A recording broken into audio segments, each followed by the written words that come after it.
자, 주의 은혜를 사모하옵소서. 주의 은혜를 주옵소서. 주의 은혜를 허락하여 주옵소서. 주의 은혜를 풍성하게 채워 주옵소서. 이런 주제로 우리가 말씀 사경회를 진행하는데, 은혜를 사모해서 나온 여러분, 하나님께서 은혜 주시기를 주님의 이름으로 축원합니다. 우리 하나님은 선하시고 그 인자하심이 영원한 것이 우리에게 감사의 이유가 된다 했습니다. 그래서 우리는 말씀 사경회를 허락하심이 감사, 우리를 인도하심이 감사, 그리고 우리에게 오늘 하루의 생을 허락하심이 하나님의 인자하심이라 했어요. 그러므로 우리가 먼저 감사로 말씀 사경의 첫날을 시작을 했고, 어제 저녁 집회에는 또 박성규 목사님 통해서 하나님께서 우리에게 필요한 은혜와 도전을 허락하셨습니다. 감사합니다. 이번 집회를 통해서 하나님께서 우리가 하나님께 간구하는 바 은혜를 충만하게 채워주시기를 주님의 이름으로 축원합니다. 은혜와 인자하심이라고 하는 단어는 비슷합니다. 공통적인 특징이 있어요. 하나님의 사랑입니다. 그래서 오늘은 하나님은 사랑이라 라고 하는 제목으로 말씀을 함께 나누려고 합니다. 은혜라고 하는 원래 의미는 무엇인가 하면 경건한 자, 하나님을 위하여 고난당하는 자를 하나님께서 보호하시는 하나님의 사랑을 의미합니다. 인자하심은 하나님께서 우리에게 말씀하신 언약에 신실하셔서 언약을 지키시는 하나님의 사랑. 그래서 인자하심은 말씀하신 대로 말씀에서 벗어나지 않고 하나님께서 우리에게 또 다른 말로 이렇게 말합니다. 충성하시는 사랑이 인자하심입니다. 하나님께서 우리에게 충성하셨기 때문에 우리에게 하나님을 충성하라고 말씀을 선포하시는 것입니다. 그런데 은혜라고 하는 단어가 언제부터 말씀에 나오는가? 오늘 우리가 읽은 창세기 6장 5절에서 은혜라고 하는 단어가 처음 나옵니다. 그리고 그 뒤로 은혜라고 하는 단어가 계속해서 나오죠. 그러면 하나님께서 은혜라고 하는 이 단어, 이 말씀을 하신 것이 어떤 배경에서인가? 노아의 때 사람들이 땅 위에 번성했습니다. 그런데 땅 위에 번성한 그들이 어떤 행동을 했는가? 6장 1절과 2절에 보면 사람의 아들들이 땅 위에 번성할 때, 아니 하나님의 아들들이 땅 위에 번성할 때 사람의 딸들의 아름다움을 보고 모든 여자를 아내로 삼았다, 이렇게 선포해요. 일반적으로 하나님의 아들들은 경건한 셋의 후손을 의미하고 사람의 딸들은 가인의 후손을 의미합니다. 그러면 이것은 무엇을 의미하는가 하면 경건한 셋의 후손, 하나님을 섬기며 살았던 백성들이 점점 세상 사람들과 동일하게 되었다, 세상 사람들과 동화되어서 타락했다 하는 것을 의미해요. 그래서 마음으로 생각하는 모든 계획이 항상 한시도 예외 없이 항상 악할 뿐이었다. 사람이 자기 감정과 자기 욕구에 충실하면 그 순간 하나님과 멀어지기 시작합니다. 사람이 자기 자신을 우상으로 삼고 하나님 섬기는 것을 조금 내려놓는 순간, 그 순간 우리는 항상 악을 향해 달려갈 수밖에 없습니다. 노아의 시대가 그랬다는 것이에요. 그러면 오늘날 우리가 살아가는 이 시대는 어떨까요?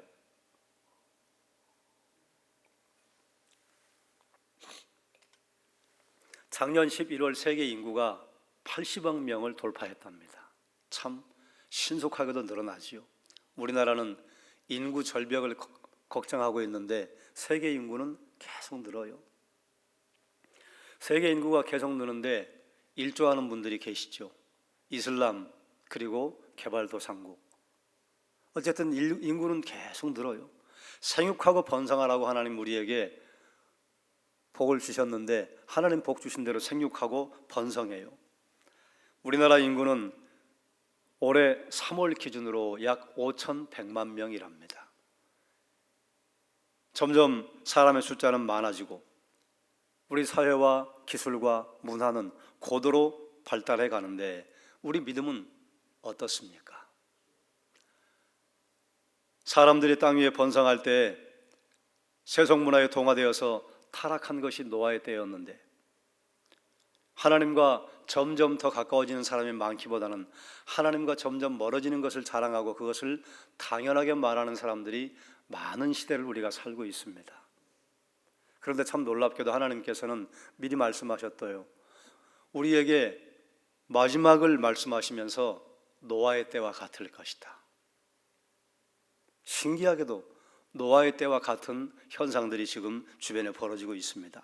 그래서 사랑하는 여러분, 말씀 상영회를 통해서 하나님과 더 가까워지기를, 하나님과 더 가까운 말씀의 기회, 하나님과 더 가까운 기도의 기회, 하나님과 더 가까운 섬김의 기회, 하나님과 더 가까운 감사의 기회를 삼으시기를 주의 이름으로 축원합니다.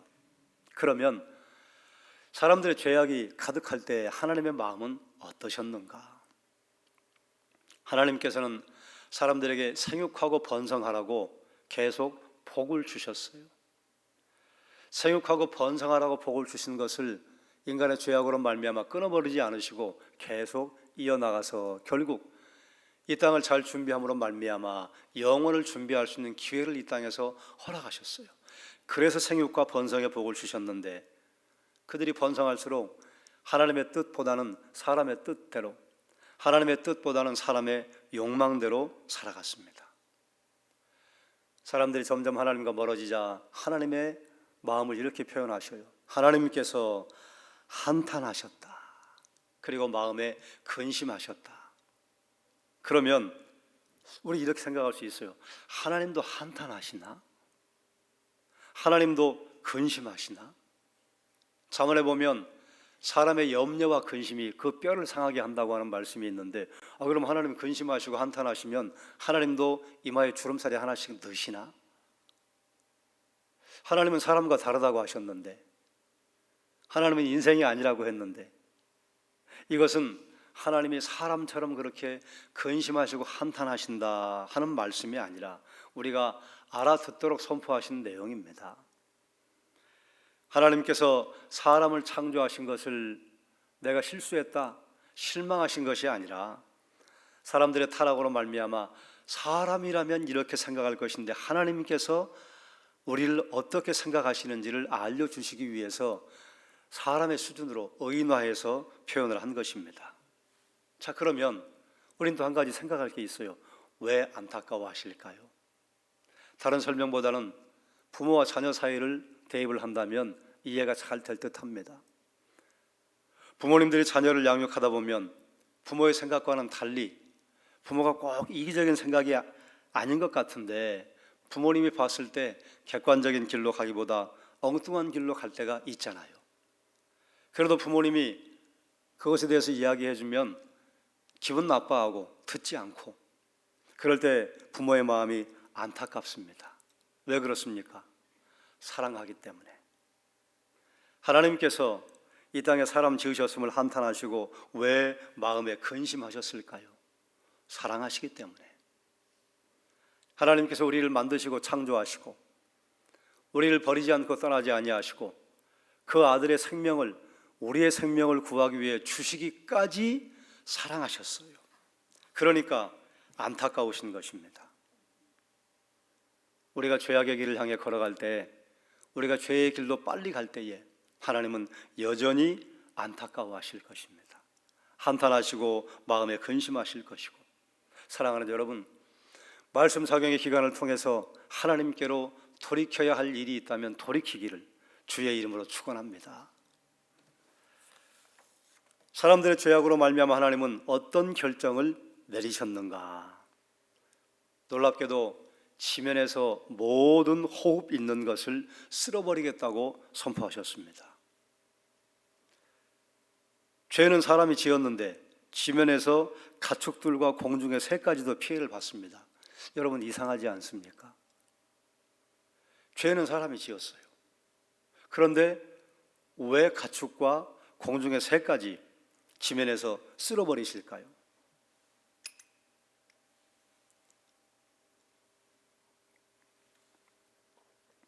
지금도 동물을 가만히 지켜보면 동물은 사명에 충실합니다. 하나님이 주시는 생의 원리에 충실해요. 그런데 가만히 또 보면 너무 잔인하고 먹고 먹히는 관계가 많지요. 죄는 사람이 지었는데 왜 가축과 공중의 새가 피해를 받을까? 이것과 같아요. 어떤 아버지가 가정에서 가정을 돌보다가 나도 내 인생을 찾아야 되겠다.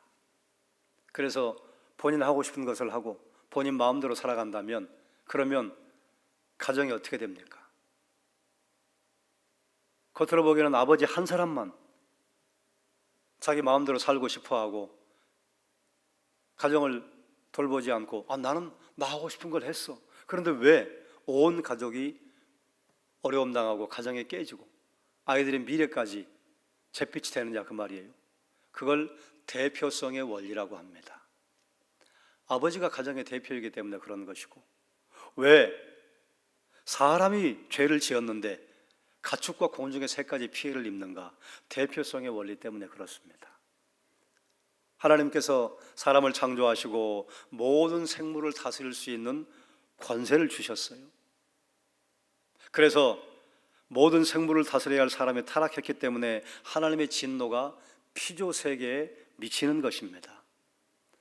여러분, 여기 굉장히 중요한 원리가 한 가지 있습니다. 우리가 기억해야 할 원리예요. 우리는 그저 세상에서 나 한 사람으로 살아가는 게 아닙니다. 나 홀로 살아가는 게 아니에요. 우리는 하나님의 나라를 대표하는 백성으로 살아가는 것입니다. 우리는 하나님의 나라의 대표자, 걸어다니는 하나님의 대사, 하나님 나라의 대표입니다. 여러분, 소돔과 고모라가 멸망한 이유를 우리는 알잖아요. 첫 번째는 그들의 죄악 때문이요. 두 번째는 하나님 앞에 의인 10명이 없어서였습니다.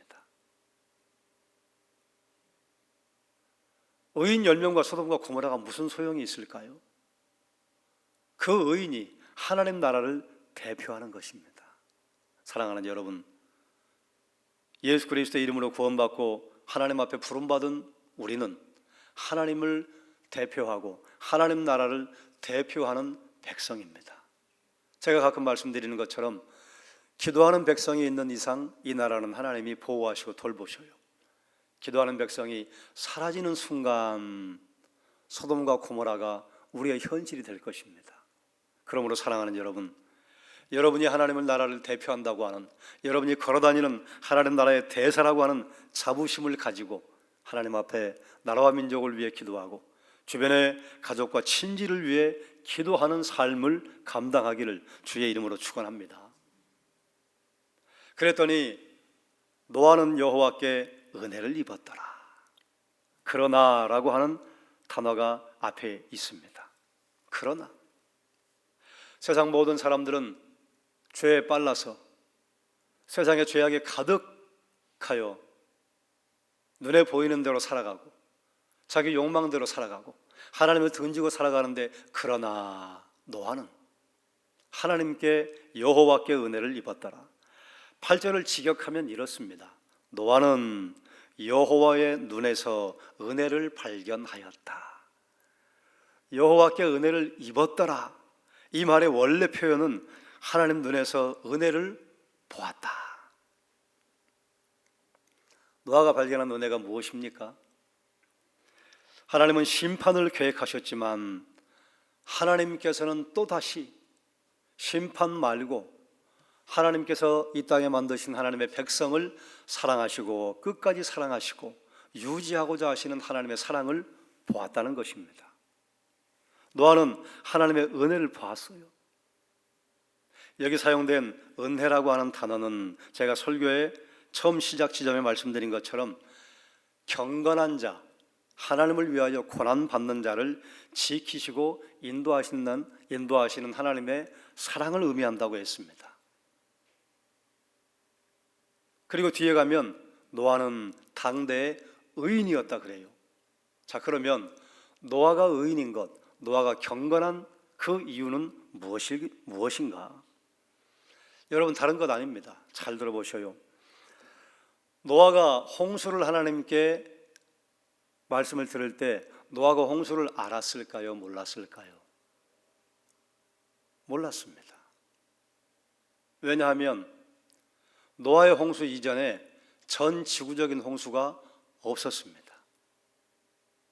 아프리카에 사는 사람들에게 눈은 하얗고 아름답고 촉감이 좋고 얘기하면 알아들을까요? 못 알아들을까요?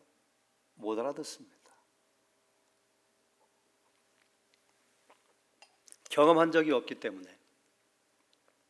요즘 우리 자녀들이, 여러분 손주들 키워보시면 여러분은 핸드폰에서 뭘 하나 잘못 눌러가지고 사라져 버렸는데 손주가 그걸 가지면 신속하게 찾아서 원상복구 시켜줍니다.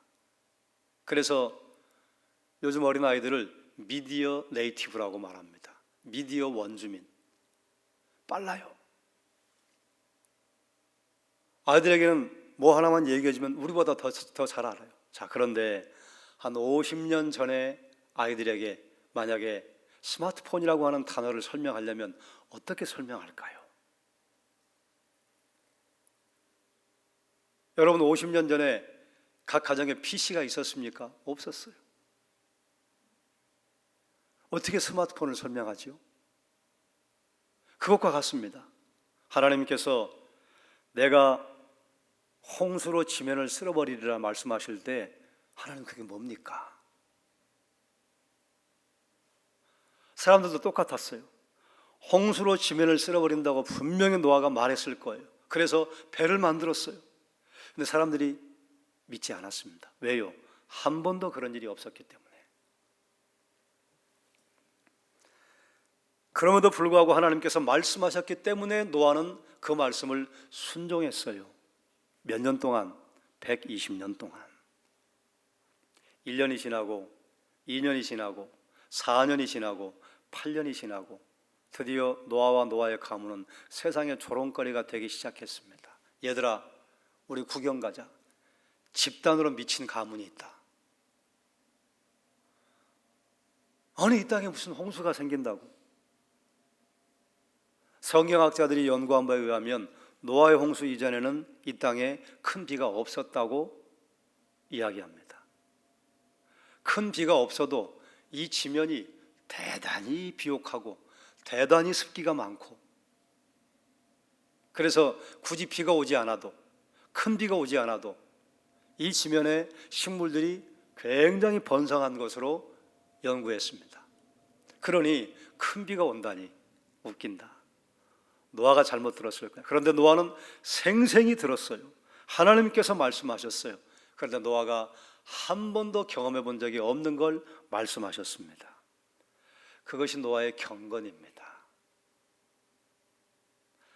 노아가 경험한 적이 없는 것을 하나님 말씀하셨는데 하나님 말씀하시기 때문에 믿고 따라간 것이에요. 그게 경건이에요. 그것이 그의 의로움이에요. 세상 사람들이 모두 하나님을 등지고 살아갈 때 노아는 하나님과 동행했습니다. 하나님과 동행했다고 하는 것은 무엇을 의미하는가? 하나님의 말씀을 알아들었다는 것이에요. 알아들은 자는 말씀에 순종합니다. 어제 저녁 집회 목사님께서 순복하는 자에게는 하나님이 복을 주신다. 여러분 기억하시죠? 순복하는 자에게는 복을 주시는데 그 전 지구적인 홍수에 하나님께서 남은 자로 선택한 사람이 노아입니다. 하나님은 선하시며 인자하심이 영원하시기 때문에 하나님 말씀하신 것이, 하나님 내게 주신 하나님의 음성이 내 생각과 맞지 않더라도 하나님 말씀이면 따라가기를 주님의 이름으로 축원합니다. 결국 그가 승리합니다. 결국 그가 살아남아요. 여러분, 강한 자가 살아남는 것이 아니라 살아남는 자가 강한 자라고 하는 말을 아시지요? 하나님 마지막까지 남게 하셔요. 자, 그러면 우리는 여기서 오해할 수 있는 기로에 섭니다. 노아가 의로운가? 노아가 경건한가? 노아는 어떻게 그럴 수 있었을까?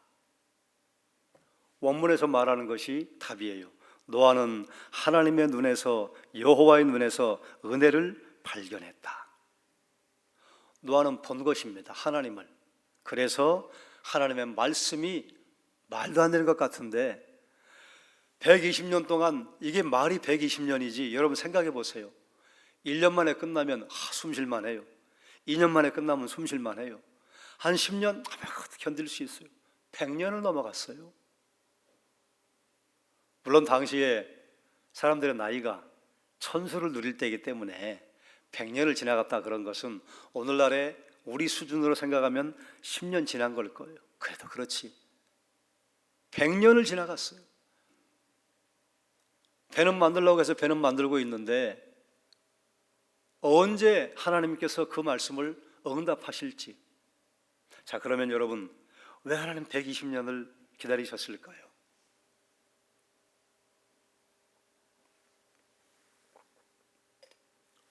노아의 방주가 만들어지기까지 120년이 걸렸어요. 그렇게 큰 배를 달랑 8식구가 만드는데 1년 만에 어떻게 그걸 만들겠습니까? 축구장 3개 크기의 배라고 하는데, 그리고 인류 역사에 이렇게 큰 배를 만들어 본 적이 그때까지는 없었어요. 생전 처음 보는 물건을 만들어내는 것입니다. 120년이. 이걸 이렇게 표현합니다. 하나님께서 120년을 기다리신 것입니다. 우리의 인생에도 그런 일이 벌어집니다. 왜 하나님 나에게는 이런 어려움과 고난이 1년 가고 2년 가고 3년 갑니까? 어쩌면 하나님께서 우리가 알아차리기를 기다리시는 시간이 2년이고 3년일 수도 있습니다. 사실은 알아차리면, 돌이키면 끝날 때가 많습니다.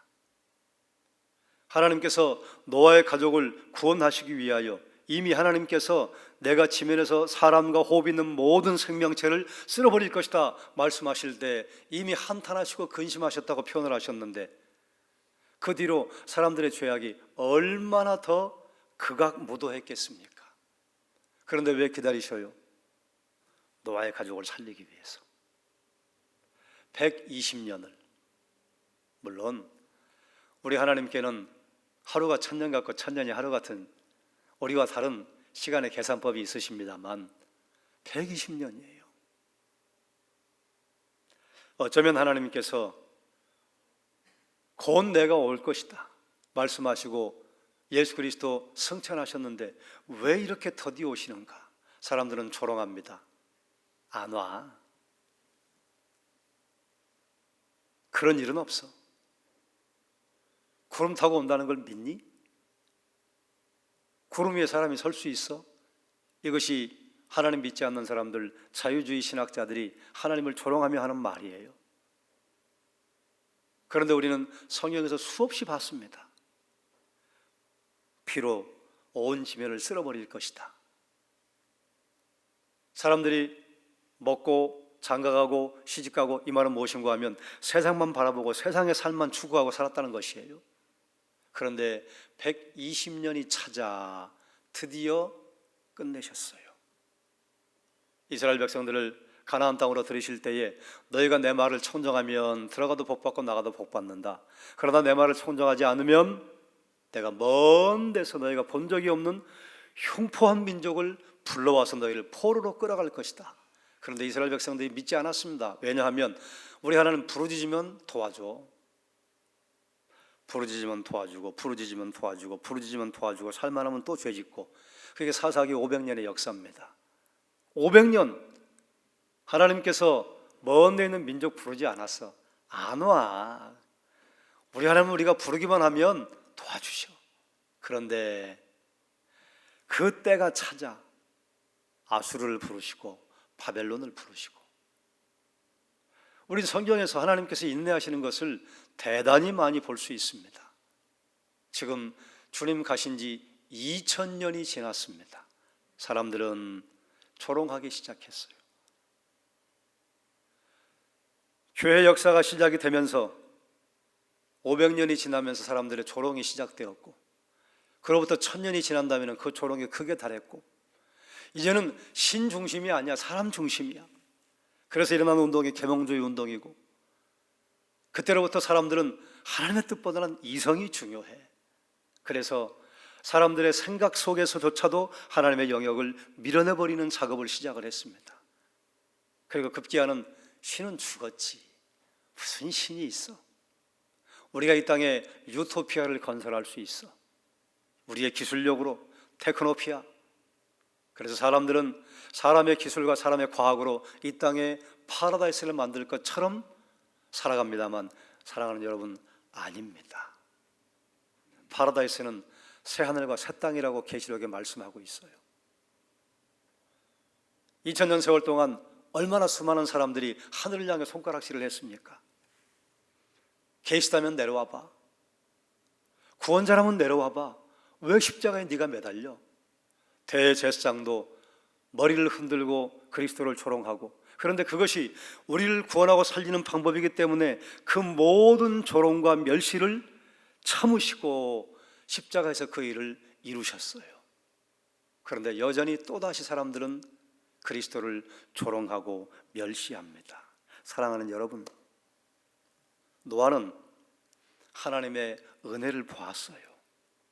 본자는 하나님의 뒤를 따라갈 수 있습니다. 하나님께서는 진노 중에라도 긍휼을 잊지 않는 것을 알면 99명이 하나님을 등지고 걸어가더라도 나 혼자라도 하나님을 향해 걸어가기 위해 몸부림을 칠 것입니다. 그것을 동행이라고 합니다. 그런 자에게 하나님이 베푸시는 사랑을 은혜라고 합니다. 사랑하는 여러분, 하나님께서는 항상 우리에게 은혜를 보여주셔요. 오늘 우리에게 주신 생명이 그렇고, 아침의 공기가 그렇고, 아침의 햇살이 그렇고,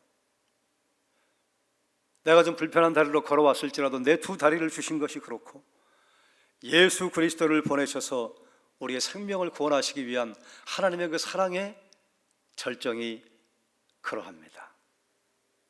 눈 뜨면 보입니다. 그러므로 우리는 하나님께 기도해야 할 제목, 하나님 눈 열어 주십시오. 우리의 눈 열어 주셔서 하나님의 은혜를 경험하게 하시고, 은혜를 경험한 자는 하나님을 예배하는 자로 살아갑니다. 사랑하는 여러분, 여러분은 어떤 길을 가시렵니까? 여러분은 하나님의 눈에서 무엇을 보십니까? 하나님의 눈에서 노아가 은혜를 발견했다고 하는 것은 하나님과 대면하여 있었다는 이야기예요. 여러분, 제 눈을 보려면 어떻게 하셔야 돼요? 제 뒤통수에 있으면 여러분이 제 눈을 볼 수 있습니까? 저와 멀리 떨어져 있으면 제 눈을 볼 수 있습니까? 아니요. 노아는 하나님의 눈에서 은혜를 발견했다고 하는 것은 하나님의 면전에서, 하나님의 임재 앞에서 떨어지지 않기 위해 평생을 살았다는 표현이에요.